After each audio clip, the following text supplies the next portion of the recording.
Hello दोस्तों, आज की इस वीडियो में हम लोग यह समझने वाले हैं कि अगर कोई दवा खाने से उस दवा का हमारे बॉडी में रिएक्शन हो जाए तब उस रिएक्शन को ठीक करने के लिए कौन कौन सी मेडिसिन यूज में लाई जाती है। आज इसे ही आसान शब्दों में समझने वाले हैं और ये सब जानना आपके लिए इसलिए इम्पोर्टेंट है क्योंकि दोस्तों अगर आप मेडिकल फील्ड से हैं तो आपके लिए यह समझना बहुत ही जरूरी है कि दवा का रिएक्शन होने पर उसके बचाव में कौन सी इंजेक्शन यूज में लाई जाती है। तो चलिए आज इसे काफी सरल शब्दों में समझते हैं। तो सबसे पहले दोस्तों आप यह समझ ले कि अगर कोई मेडिसिन किसी के बॉडी में रिएक्शन करता है तब हमें कौन कौन सी ऐसी कॉमन सिम्टम देखने को मिलता है जिससे हम जान पाते हैं कि हाँ उस मेडिसिन का रिएक्शन हुआ है। तो वो कॉमन सिम्टम कुछ इस प्रकार है। स्किन रेजेस, यानी कि दोस्तों दवा रिएक्शन होने पर हमारे बॉडी में इस तरह की रिएक्शन हो जाते हैं, जैसा कि आप इस इमेज को भी देखकर समझ सकते हैं। इस रेजेस वाले एरिया में खुजली भी होती है। हिप्स हो जाते हैं, यानी कि इस तरह की हमारे स्किन पर पित्ती जैसा हो जाता है। इचिंग होने लगती है। स्वेलिंग, यानी कि बॉडी पर हमें सूजन भी देखने को मिलती है। शॉर्टनेस ऑफ ब्रीथिंग, सांस लेने में दिक्कत भी होने लगती है। ये थी दोस्तों कॉमन सिम्टम जो हमें दवा का रिएक्शन होने पर देखने को मिलता है। ये सब कॉमन सिम्टम के अलावा दोस्तों हमें डेंजर सिम्टम भी देखने को मिलता है जिसमें मरीज की जान का खतरा भी होता है। उसी सारे सिम्टम को सीवियर सिम्टम में देखेंगे जो है ब्रीथिंग ट्रबल, यानी कि दोस्तों सांस लेने में परेशानी होने लगती है। नोजिया एंड वोमिटिंग, जी मचलना और उल्टी होने लगती है। डाइजीनेस, यानी कि अचानक से मरीज को चक्कर आने लगता है, आंखों के सामने अंधेरा सा होने लगता है। वीकनेस, फास्ट पल्स, कमजोरी होने लगती है और हमारा हार्ट बीट फास्ट या एकदम स्लो हो जाता है। सीजर, यानी कि बॉडी में झटके आने लगते हैं।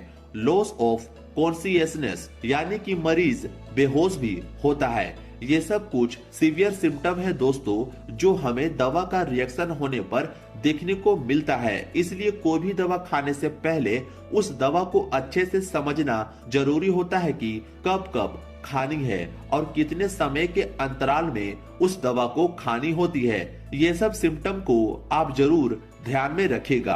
अब थोड़ा यह जान लेते हैं दोस्तों कि आखिर कोई भी दवा हमारे बॉडी में रिएक्शन क्यों करता है। आखिर हमारे बॉडी में रिएक्शन होने के क्या कारण होते हैं, क्यों दवा अपना असर ना दिखाकर कुछ और ही असर दिखाने लगता है जिसे हम रिएक्शन कहते हैं और उस रिएक्शन की वजह से हम सबको यह सिम्टम देखने को मिलता है। तो चलिए समझते हैं। तो दोस्तों अगर हम कोई भी दवा खाते हैं तो हमारा इम्यून सिस्टम, यानी कि हमारे बॉडी में पाए जाने वाला रक्षा तंत्र, वह सबसे पहले डिटेक्ट करता है कि यानी कि उस दवा को पहचानता है कि कहीं जो दवा खाए हैं वह उसके शरीर के लिए हार्मफुल, यानी कि हमारे बॉडी के लिए हानिकारक तो नहीं ना है। यदि हमारा इम्यून सिस्टम फाइंड करता है कि वह दवा हार्मफुल है तो उस कंडीशन में हमारे बॉडी के एंटीबॉडी उसके खिलाफ बनने लगता है और इसी तरह से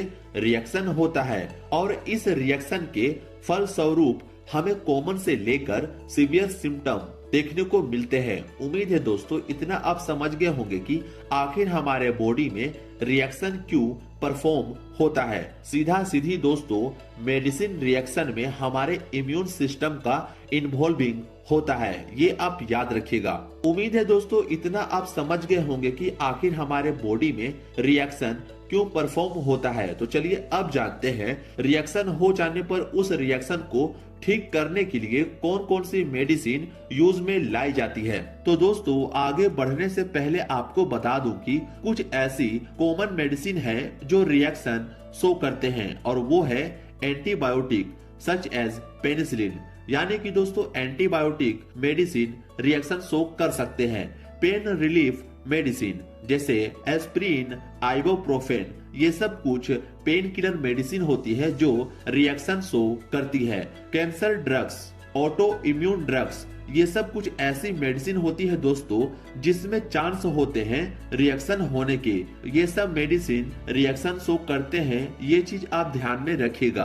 तो सबसे पहले जो दवा आती है वो दो मेडिसिन का कंबाइन होता है, यानी कि इन दोनों को साथ में मिलाकर मरीज को दिया जाता है। एक है एविल प्लस डेक्डेन। एविल की कॉम्पोजिशन की बात करें तो इसमें फेनिरामाइन मेलेट पाया जाता है, जो कि एक एंटीहिस्टामिन मेडिसिन होती है और इसका काम दोस्तों allergy, runny nose, rashes, food allergy, itching जैसी कंडीशन को ठीक करने के लिए यूज में लाया जाता है। इन दोनों ही इंजेक्शन को मिक्स करके पेशेंट को दिया जाता है और इन दोनों इंजेक्शन को देने की रूट की बात करें तो इसको आईवी में दिया जाता है ताकि फास्ट काम करे रिएक्शन को ठीक करने में।